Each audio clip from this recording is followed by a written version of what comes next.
Partner, isa raw sa masarap gawin habang nagkakape yung magbasa ng libro sa isang lugar na parang at home yung pakiramdam.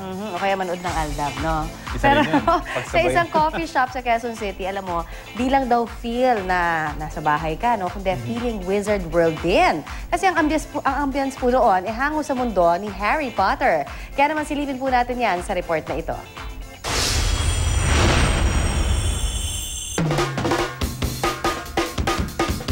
Ka ba ni Harry Potter? Kung oo, tiyak na lalabas ang inyong pagka-Potterhead sa library cafe na ito.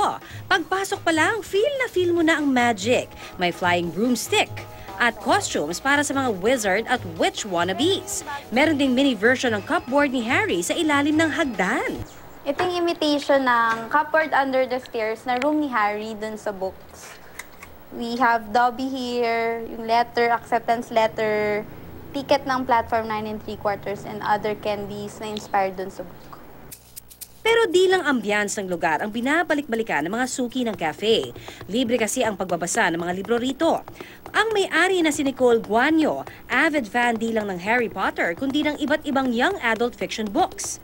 Puro halos young adult genre yung mga books ko dito kasi mas nalalaro niya yung imagination ko. Tsaka gusto ko pag nagbabasa ako, napupunta ako sa ibang world. Ito na raw kasi ang latest trend sa mga kapihan para maengganyo lalo ang mga kabataan sa pagbabasa. Meron ding samot-saring board games para sa mga gustong magpalipas ng oras. As a reader, talagang ini-encourage ko sila dahil hindi ka lang ma-entertain, pwede ka rin ma-informed from the books that you're reading. Siyempre, di kumpleto ang Harry Potter experience kung walang butterbeer, ang paboritong inumin ng magkakaibigang sina Harry, Ron at Hermione.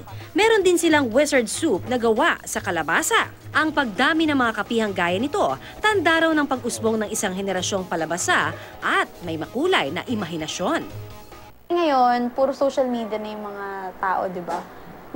Marami tayong natututunan sa internet, pero iba pa rin yung experience. Gusto ko i-share yung experience ng pagbabasa sa mga, lalo na sa kabataan ngayon.